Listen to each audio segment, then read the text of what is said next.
Hello, this is Zelda II, and these are my black sheets. Do you like them? Zelda II, The Adventure of Link, has to be one of the most unquestioned, undisputed masterpieces in all of video gamedom. I mean, everyone loves this game, right? You, me, your aunt, your Uber Eats driver, everyone. Because it's awesome and it kicks ass. In fact, the only way this game could be more well-liked is if it were more cryptic and had a greater challenge. Because if there's any knock against Zelda 2, it's a little on the easy side. There's only 7 dungeons, it clearly funnels you into the next points of progression, so it's tougher to get lost like you do in the first one. Then you can just beat up your own shadow by crouching in the corner. Wow, threatening end boss you got here, guys. Yeah, games for babies, case closed. Mike Matei was able to finish it without dying once. James did it with the power glove, and I was able to do it when I was 11 years old.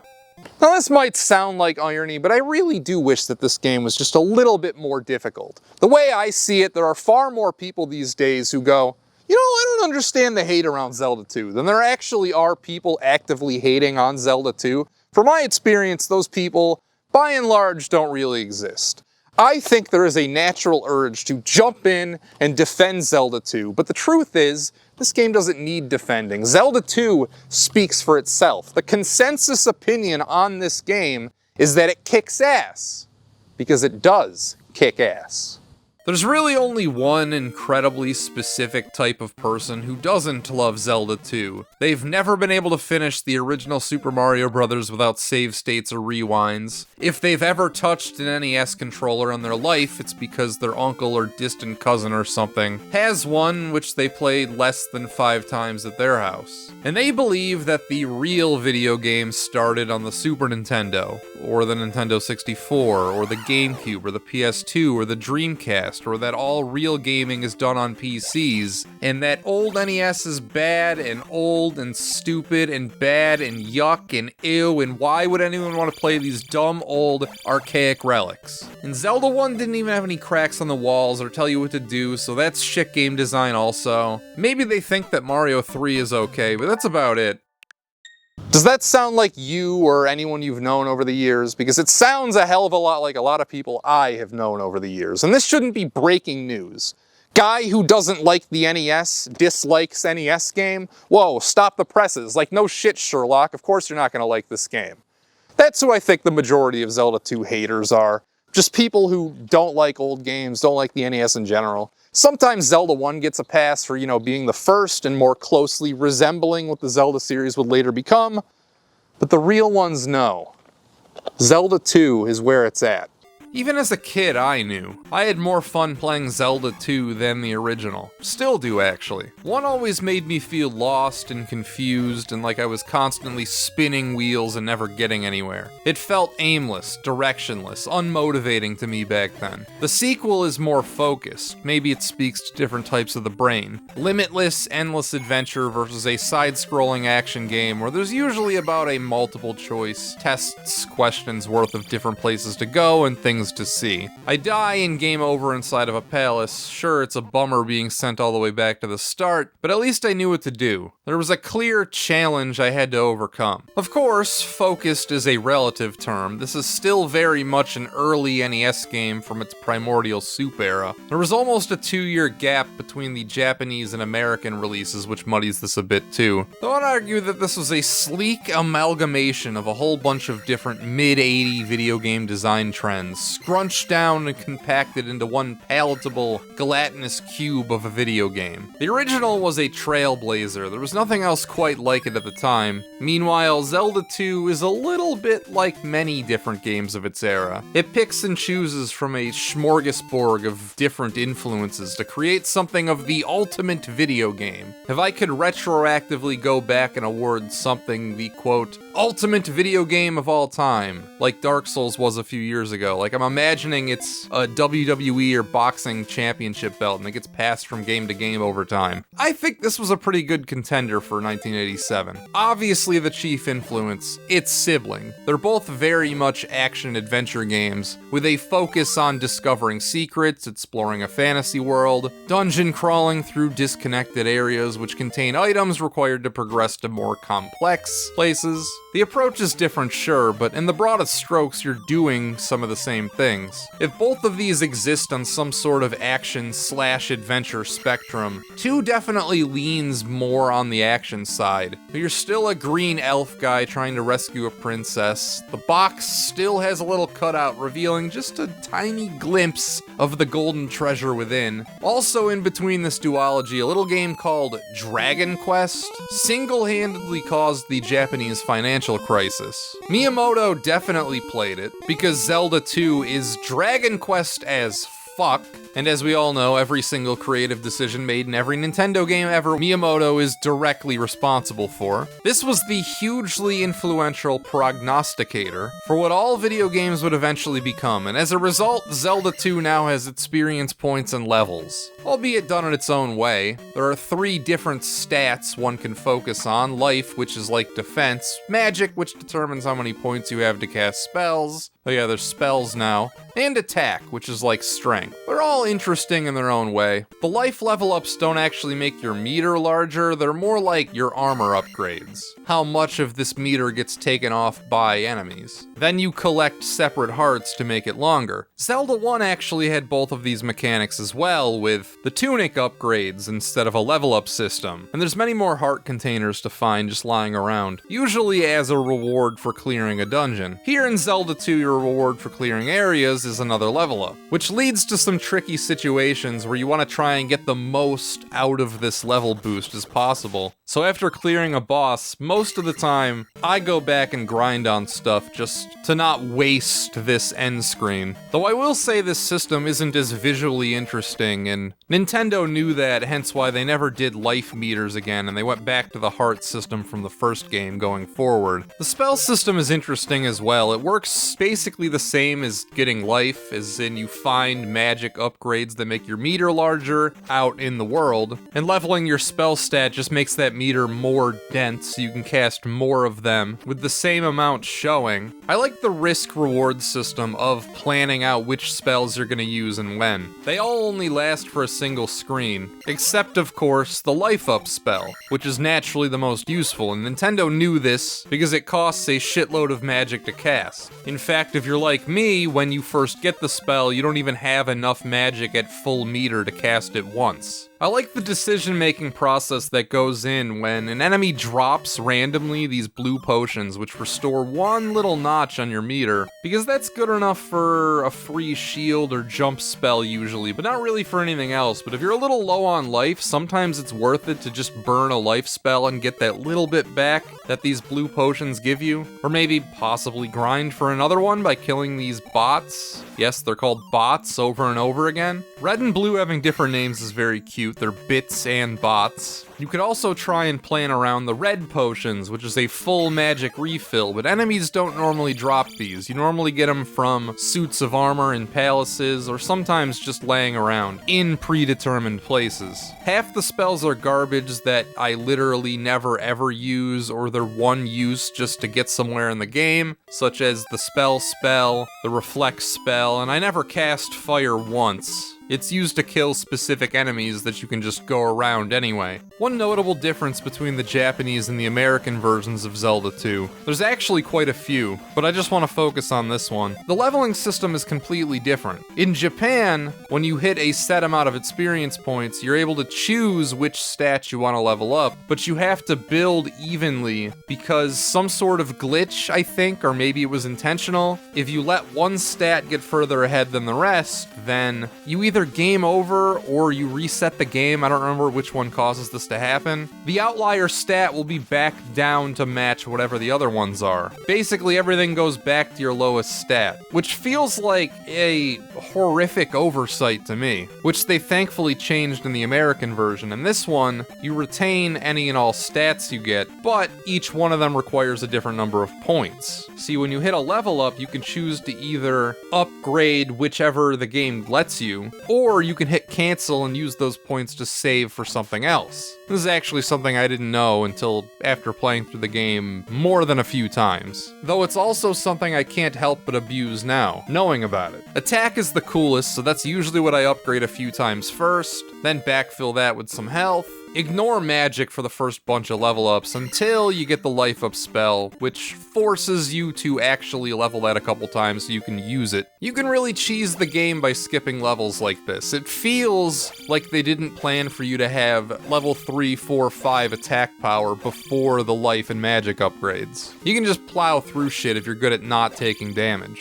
Really makes the game that much easier on repeat playthroughs. Another element they lifted wholesale from Dragon Quest is the overworld. Stitching together different side-scrolling areas is a Dragon Quest-styled map screen, where you are a large visual representation of what is actually supposed to be going on. This is supposed to represent traveling through the world. You don't do it in real time like you do in the original Legend of Zelda, you do it like you're seeing here. This allows us to get into random battles, which actually aren't random because you can see them on the overworld. The little bit/bot sprites represent a smaller encounter, while the larger, more thug-like shadows represent a more difficult encounter. Where you get into fights on the map matters because that determines the terrain and enemies you'll be facing. If you get into an encounter on the road, these yellow tiles, then you don't have to fight anything at all. I really love the overworld in this game, and I always have, because I feel it does a great job of stopping this game from being a confusing mess. It's something I feel it has over the original Metroid or something, for example, which is presented entirely in a side view. It's much easier to get lost in that game. Then on the other extreme, you also have something like Castlevania II, which ends up just being a really long, flat, straight line, for the most part. Zelda II manages to be complex with its individual areas without being confusing to navigate because it's all sewn together with this overworld. Zelda 2 is much more conversational than the first one, directly because of Dragon Quest. You go inside towns, which have NPCs with dialogue boxes instead of weird, old, elderly people in caves that you speak to in the first one. And the dialogue makes way more sense, too, with "when all else fails, try Fire Guy" being an MVP. Let's take the entrance to Dungeon 3 as an example. It's hidden on some random tile in the graveyard, but the NPCs will actually lead us to this if we pay attention. First person we find in this chain is the infamous "I am Error." That's all he says, so it seems nonsensical, but there's another guy later who tells you to ask Error about Rudo's palace. And we remember Error because, well, he is Error. Speaking to him again tells us it's south of King's Tomb, which is easy to find because it's the lone separated cross in the overworld, and this lady tells us what it is when you go there. So you go south, fall down the pit, boom, you're in the next dungeon. That's a much more advanced hint system than anything in the original, or anything in Dragon Quest for that matter. Obviously, most of the NPCs aren't that interesting though. Most towns only have the same 2 to 3 people repeated over and over again, and there's tons of filler conversations which contribute absolutely nothing. And of course I gotta talk about the slots in Las Vegas. Ha ha ha, yeah, we all know what's happening in there. Am I right, gamers?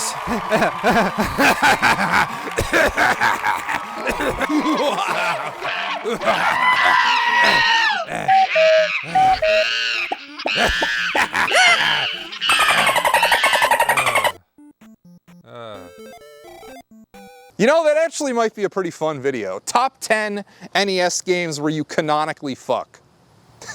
That's kind of funny, right? Maybe, no? Alright, maybe not.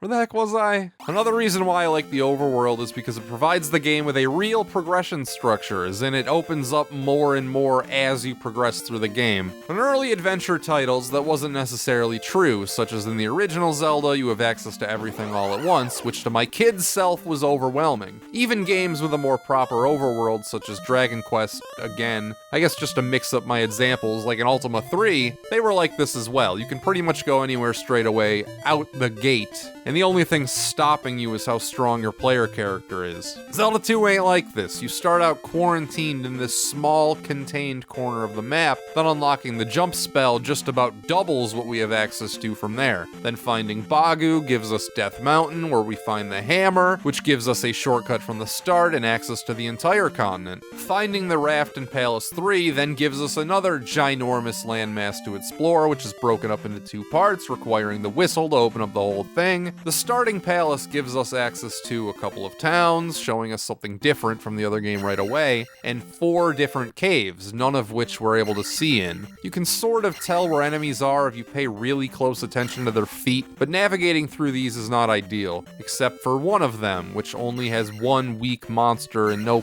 pits or tricky jumps to do. That leads to our first dungeon, where we get the candle lighting these areas up.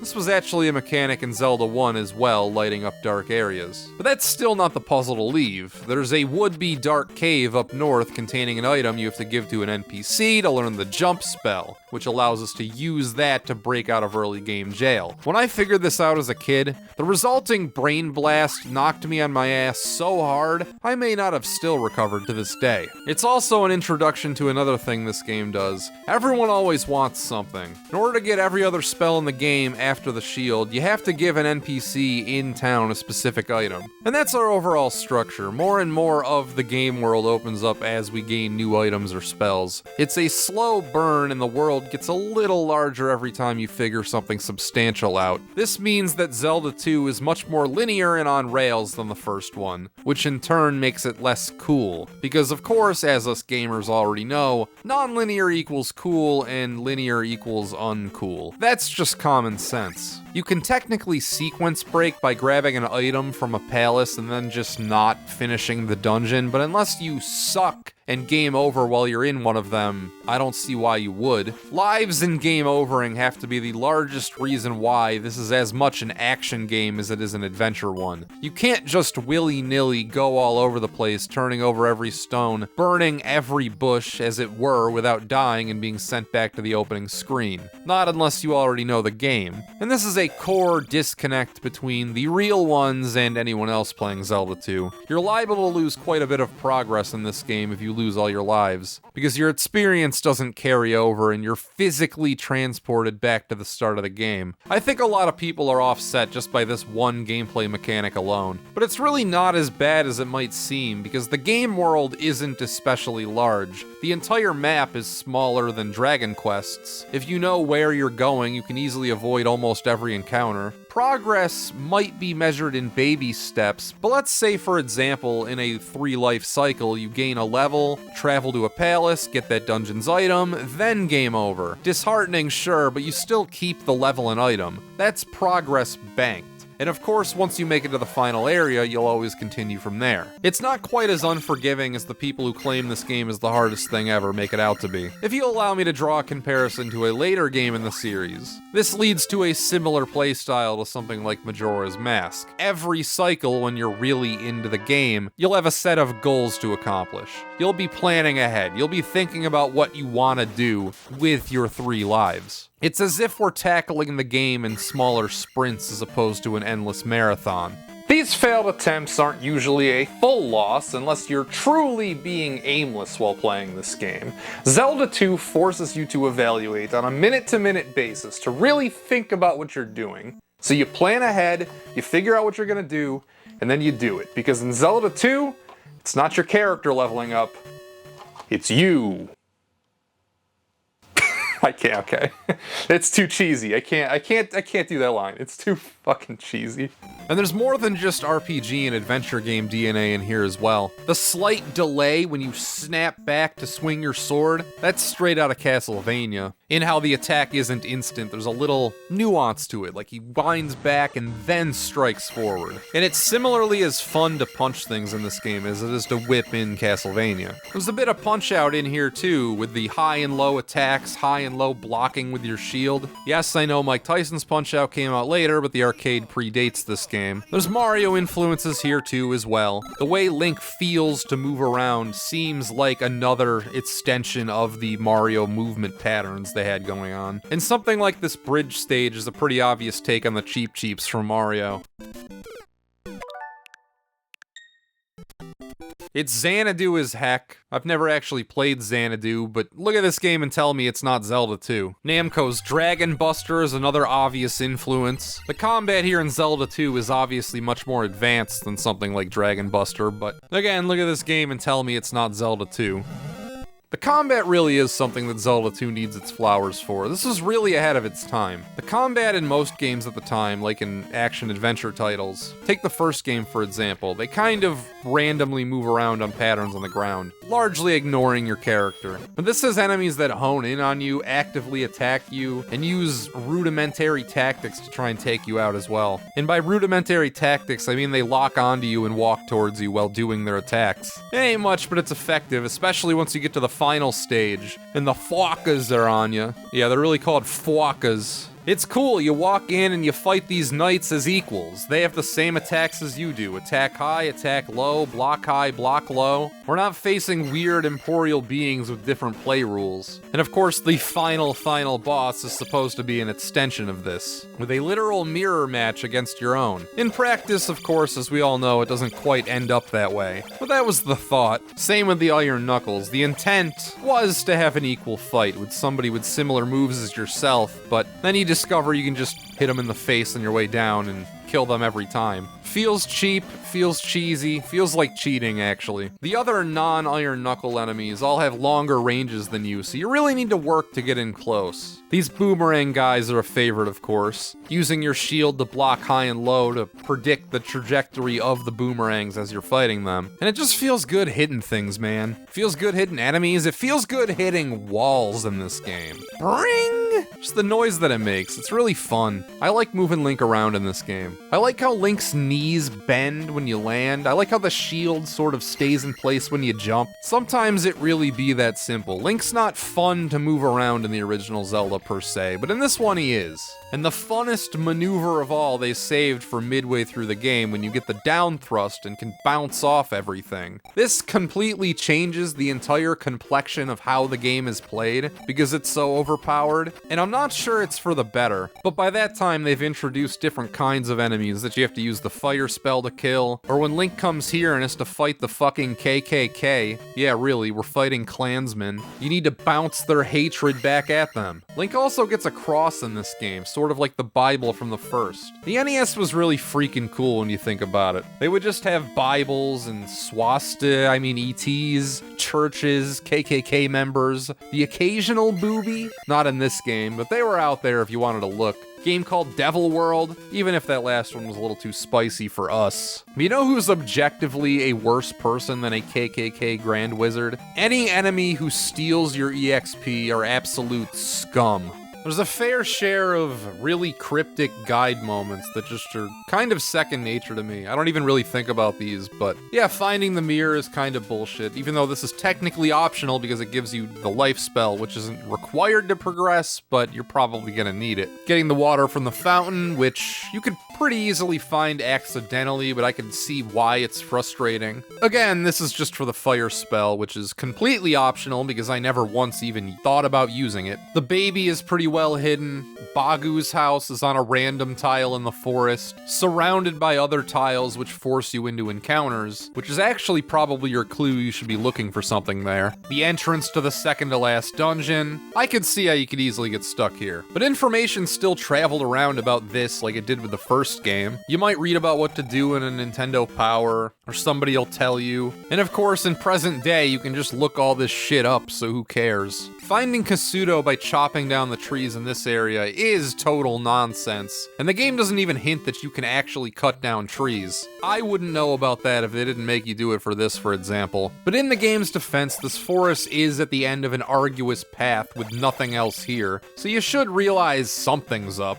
Are these moments a little too cryptic? Yeah, probably, but I've seen much worse. My least favorite thing in the whole game is that the sages actually won't give you magic spells until you found the requisite number of magic containers out in the world. And to get the thunder spell, which is required to damaging the semi-final boss, You actually need to find every magic container in the game. That's nonsense and I hate it. Another thing I don't like about this game is the story. It's so dumb I refuse to acknowledge it. This being a different Zelda from the one in the first game, I hate. Like, they handed it off to another guy who actually wasn't involved with one, and he didn't really care about continuity. But that can't be because, as we all know, Miyamoto himself is solely responsible for every design decision in every single Nintendo game ever. Yeah, I know. But sometimes even Miyamoto fucks up the stories in his games. And apparently he didn't realize that the last game was about rescuing a princess named Zelda. So having you rescue a separate princess named Zelda in this one is stupid and makes no sense. And if you actually sit down to read the opening title crawl, it's unintentionally sort of hilarious. After Ganon was destroyed, Impa told Link a sleeping spell was cast on Princess Zelda. She will wake only with the power of number 3 Triforce sealed in a palace in Hyrule. To break the seal, crystals must be placed in statues in 6 well-guarded palaces. Link set out on his most adventuresome quest yet.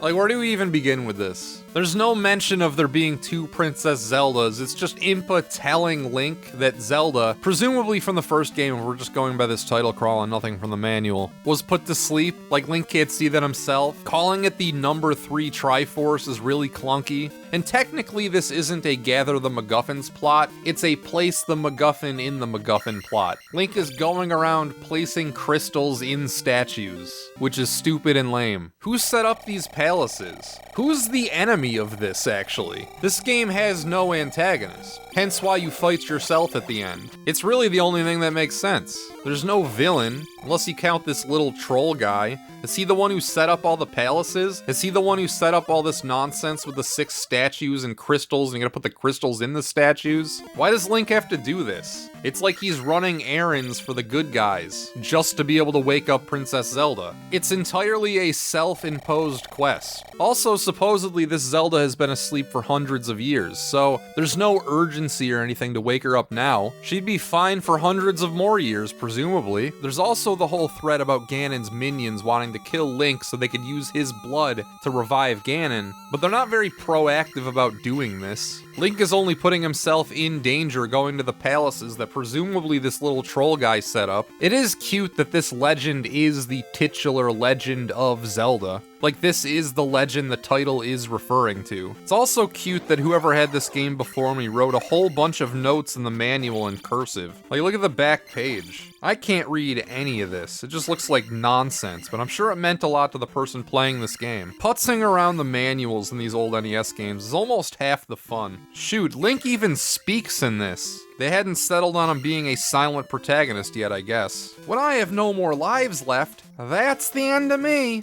Then there's the Great Palace, which makes the rest of the game look as easy as your mother. But before we even get there, arguably the victory road leading up to the palace is the most difficult in the game because of these lava pits. F that, I just skip over them with the ferry. I can imagine before looking up maps on the internet, the entire Great Palace taking as long as the rest of the game combined to figure out, because it's dastardly. And I love it when a game holds out and saves all of its best tricks for the end. A new song for one, but there's also many brand new enemy designs.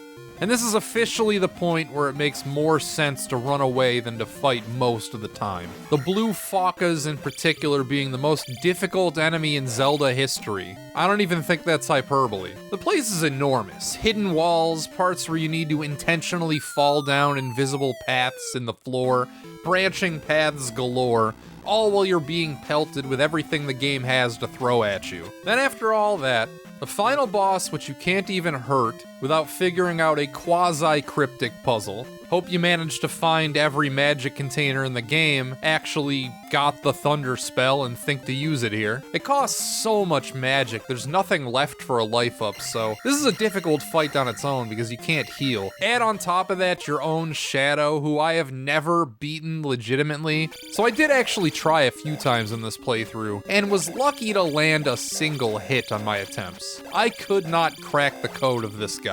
Then after a game over, second time around I cheesed him like everyone else. Someday I would be interested in learning the fight for real, but today is not that day. Then in lieu of a second quest, Zelda II has a New Game Plus. Except it's not called that, but it does let you replay the game with your levels carried over from a previous adventure. Bottom line, Zelda II is the NES. They are one in the same. Let's say hypothetically it's September of 2021, and I want to choose one game to represent the entire NES library.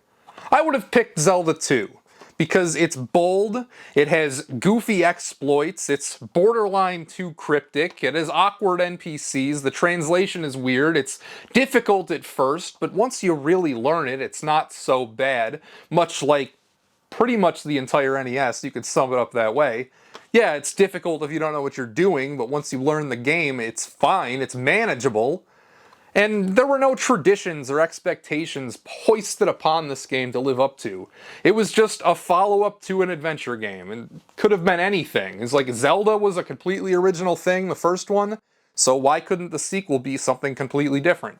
Sure, it's not what the series eventually turned into, but it's still a worthy follow-up of the first one. Like, it still builds on what that game did. It sort of picked and chose what early NES titles and other games that were out there at the time to take influence from, to create sort of a hodgepodge, a melting pot of a whole bunch of different ideas. Anyway, that's all I got. Shout out to the patrons. Never trust anyone who needs a haircut. Goodbye.